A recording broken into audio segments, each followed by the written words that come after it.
Hello and welcome back to the channel. It's Richard here. I'm an outdoor photographer in Ireland and I'm currently outdoors in Clontarf, and today I'm going to talk about my camera.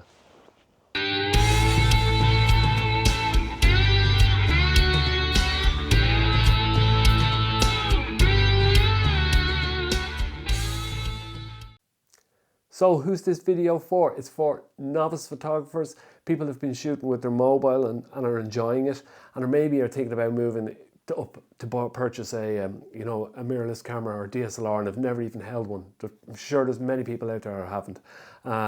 So that's really who this video is aimed for, and it's just a brief introduction of what a camera body like that's like, what to expect. So you know there's nothing mystical about them, there's nothing to intimidate you about them. So it's a quick run around my camera, and maybe it'll inspire you to take the next step, get a proper camera, get out there and start taking photos. Okay. So this camera is what you call a mirrorless camera. These have become more popular over the last, I would say, 5-6 years. Really, the A7III here was the first real commercially successful mirrorless, and generated a lot of hype when it was released, over its performance and its functions and what it can do, what it couldn't do, but mainly what it could do. But like I said, it's mirrorless, and as the name implies, that means it has no mirror. Prior to this, the large pro cameras that you would see photographers with at sporting events or shooting wildlife, or journalists, photojournalists, are much larger bodies cameras, and they're called DSLR cameras, and they would have contained a mirror. Now a DSLR camera, a similar spec to this, would be so much bigger. It'd be yay wide and it'd be about that deep, and they're much heavier cameras, and I mean they're great, but the mirrorless came along. DSLR worked by having the light would come in through the lens, it would hit a mirror inside the camera body and would bounce that light up to a little prism up here, which would fire the light out through the viewfinder here. So when you were looking in the viewfinder, you're actually looking straight at the light that was coming into the lens.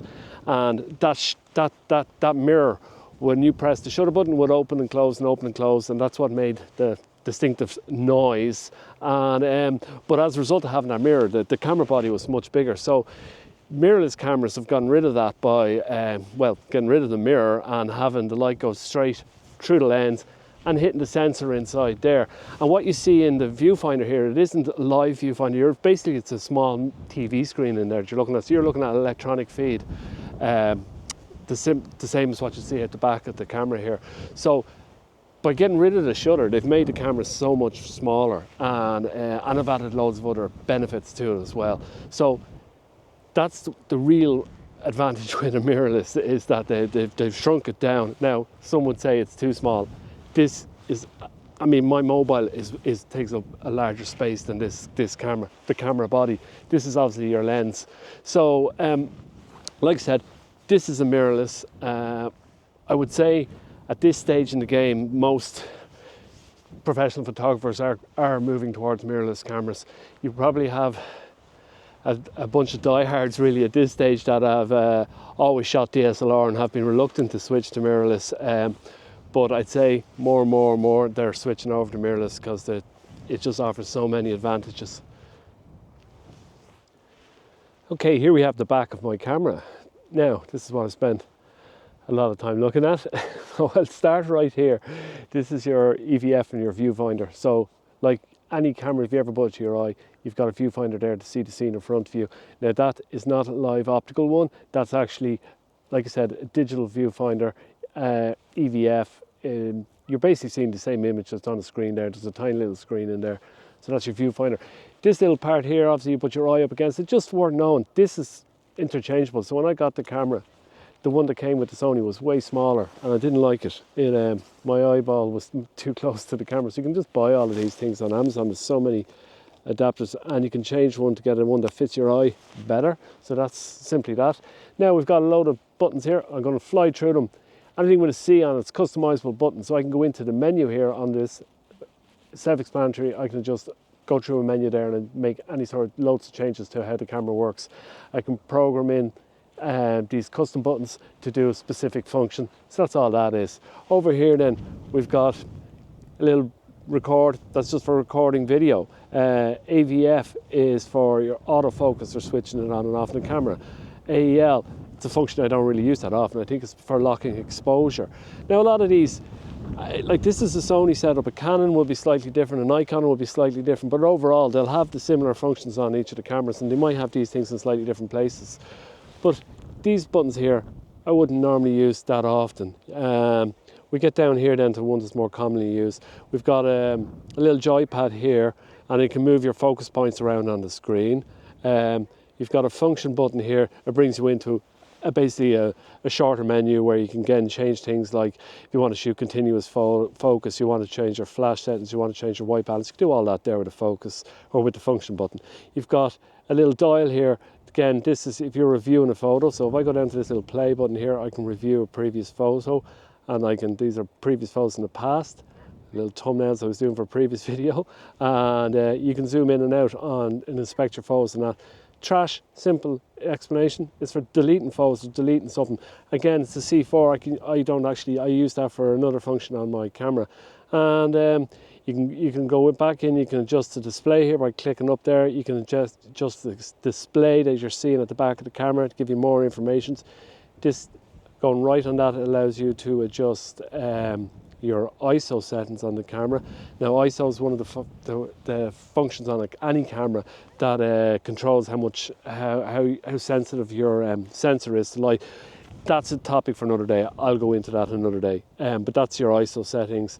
And over here then we got timers and and that's really what's happening at the back. So there's not much else to say about it. That's the back of the Sony camera.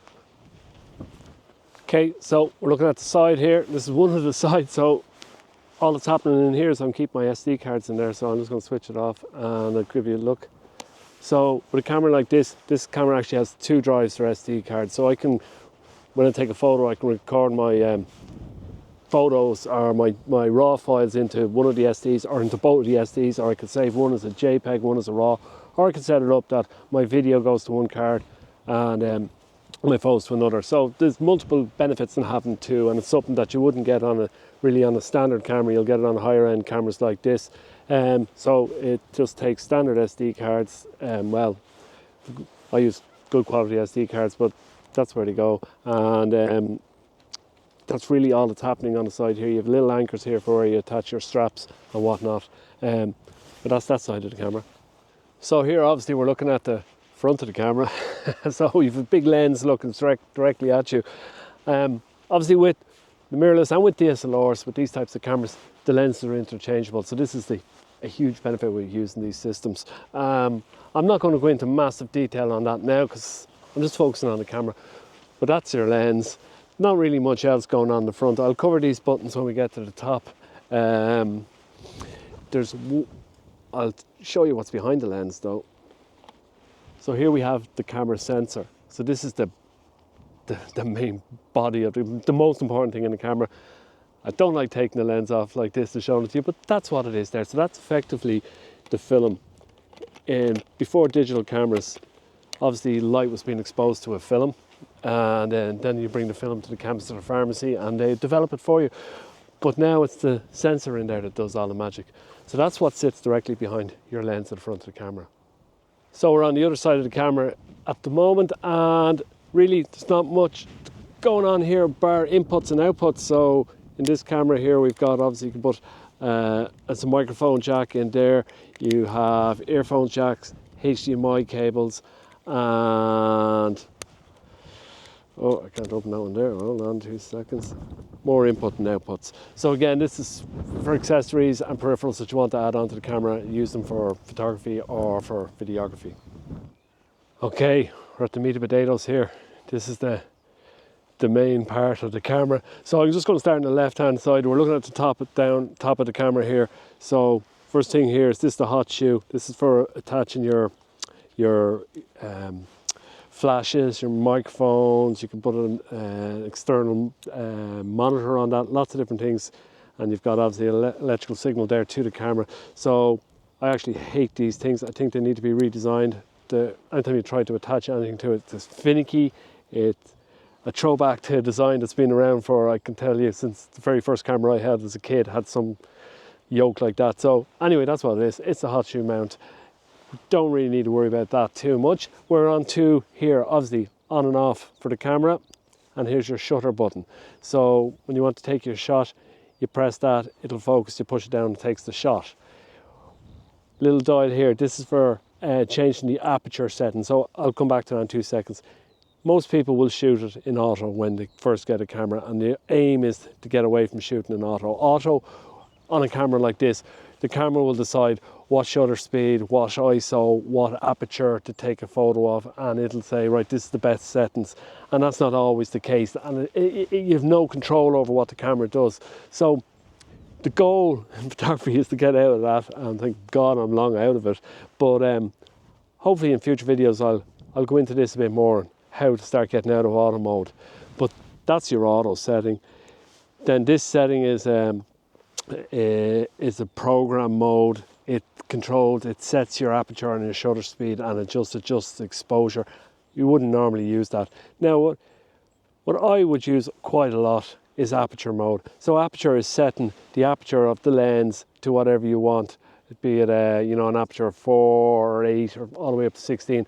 So when you set that, the aperture will always stay the same, but the shutter speed, how fast the shutter opens and shuts, will change, as well as the ISO. You can fix the ISO, so it basically means the aperture will stay fixed and your shutter speed will change. Again, these are topics for future videos, but that's your aperture button.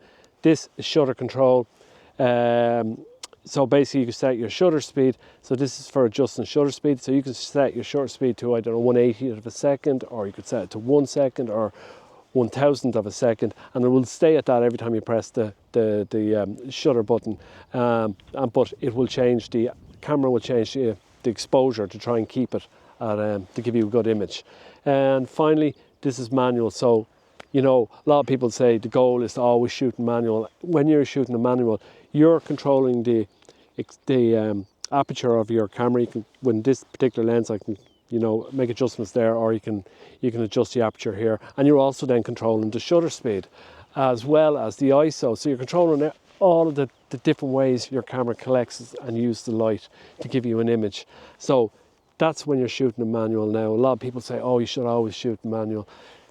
No, I don't think so. I think there's times when you do need to shoot in manual, but I think let's not overcomplicate it. Shooting at shutter speed at times is perfect, and shooting with on aperture mode sometimes is perfect as well. So that's effectively what that button is there. This is an exposure control. So again, I don't normally use that too often. If it's really, really bright out, you might want to reduce the light somewhat by adjusting this, or if it's really, really dark, you might want to increase the light by adjusting this. But you can also make these changes by adjusting your ISO, adjusting your shutter speed, and adjusting your aperture, all these different things. So that's what that button is. The C1, C2, they're simple custom mode buttons. You can set them for whatever you like, and really that's it. So we've covered your, again, controls the shutter speed, controls the aperture, controls what mode you're in. These modes here then are for videography. For if you're using this to do 4K video, this camera can do amazing video. You'll set it into that mode there. These are custom modes for your video, and again, these are associated with video. So really, that's the top of your camera. Right, so I'm going to quickly go over the bottom part of the camera here. So I've got a plate on here. This little plate is for attaching to the camera to the tripod. So it simply screws on and off. And generally most of these cameras will come with, I think it's a 1/4 inch thread. So this is for obviously screwing the camera plate onto, mounting this on whatever you need to mount it on. Now, one of the more important things in the camera is this battery. So battery lives in here. So previously with the mirrorless cameras, prior to this, these batteries didn't last too long, and this one lasts plenty long for me, I can tell you that much. Now, I think if you were out shooting a wedding or you were taking huge amount of photos, you might need to carry a second battery, but I mean, it lasts me days when I'm out taking photos generally. But that's where your camera battery lives. Sometimes you'll see a large extension on these cameras, and you'll see them on DSLR like coming down to here, and that's like an external battery mount. So they'll added on an extra part to the camera with a 1 or 2 more batteries, so they don't have to keep changing batteries. But you see how easy it is to change battery. I don't see the sense of that. I just carry another one of them in my pocket. But so that's that. And then finally, there's also, I don't normally have the camera like this. I would normally have this little piece of hardware here. It's called an L bracket, and I'll screw that onto the camera. And the reason being, because these cameras are so small, sometimes they're actually, like I said at the start of the video, they're too small, and you'll find your finger has your pinky finger has kind of nowhere to go when you're taking a photo. So it's nice to have an extension to it, which I'm trying to screw on. Here we go. Yeah, screw that on there. So like I said, this normally lives on my camera. I don't generally take it off, just took it off for this video. But that's an L bracket, and you can see when I'm taking my photo, my pinky finger has somewhere to go. Also has lots of other benefits. It's got loads of extra threads, so I can screw on, screw it onto more mounting plates. Again, this L bracket on the tripod I'm shooting on, this L bracket will just snap straight into the L to the tripod and sit securely, and it can snap in like that as well and sit securely if you want to shoot portrait. So that's really what goes on the bottom of the camera. So look, I hope that video was somewhat useful and give you some ideas to the actual physical buttons and what's going on with one of these cameras. Now obviously I've used a load of terminology there, like aperture and shutter speed and ISO, and I haven't gone into any of that. That's video for another day, or many videos for another day. But it really is worth picking one of these up. I mean, I've had so much enjoyment with photography that there's not, the hardware itself, there's nothing much to it. It's learning how to use it, and once you have a piece of kit like this, it'll last you such a long time. I've had this for 5 years, and I'm sure it'll last me many, many more years to come. It's a fantastic piece of kit, and once you go with a system like I went with Sony, you start investing in the lenses. Obviously, I mean, this camera cost me, like I said, I got it about 5 years ago. I think I paid about, I don't know, 2,500 euros, about $2,500 thereabouts now. It's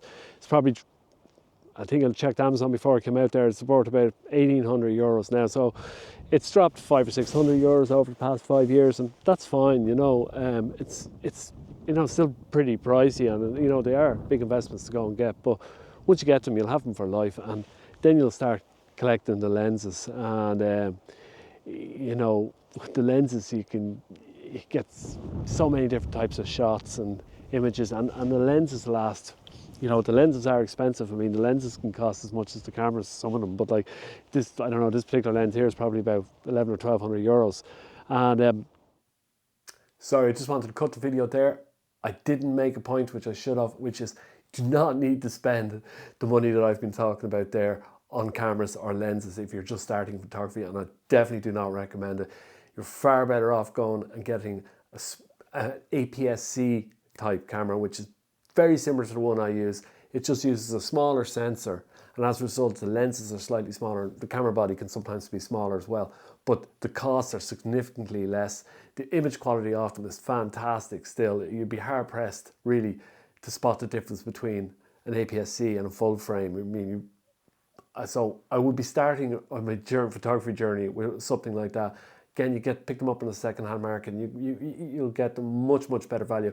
It's just really important that you grab a camera as you start shooting, and it's pretty important that it's got interchangeable lenses on it, and that it's got a full mode button on it that you can select: manual mode, shutter priority, aperture priority, that sort of stuff, because you want to be able to get away from auto and obviously shoot in RAW, which any camera with interchangeable lens and a mode button and all that will allow you to do. So I just thought that was important to say. So let's keep going with the video. But the lenses last a lifetime. People use vintage lenses on cameras. People use lenses from 40, 50 years ago. Even on cameras like this, you can get adapters and adapt them onto it. So your lens, you'll start building up a collection of lenses that you'll have for many years to come. And you just get great enjoyment of them. So like really, when it comes to the hardware, it just has buttons where your phone doesn't. Your phone tries to carry out a lot of the functions that a camera like this does, and it uses software a lot of the time to achieve the results. Whereas when it comes to you know, a camera like this and the lenses, you're using the hardware and you're using physics. I mean, these lenses are so large because they're letting in so much light. Your sensor in behind the lens here is being so much larger than what you'd get on a mobile, and as a result it's catching so much more light at a higher resolution, and it'll always give you a better image, certainly when it's printed, than, you know, anything a phone will ever be able to achieve. I mean, phones have progressed, and I mean the images you can get out of them are amazing, but they're really, phone images are great for looking at on screens, and that's it. But when it comes to printing your images and having something super special, you need a camera like this. And it's a great hobby, and like I said, nothing to be afraid of. You've seen the bits and pieces. There you go. Hope you found this video somewhat useful, and I'll try and make some more down the road of going into more detail on, you know, how to get out of auto mode, and what is ISO, what is aperture, and what is shutter speed. And we might talk more about lenses in the future as well. So listen, thanks a million for joining me, and I'll see you in the next one.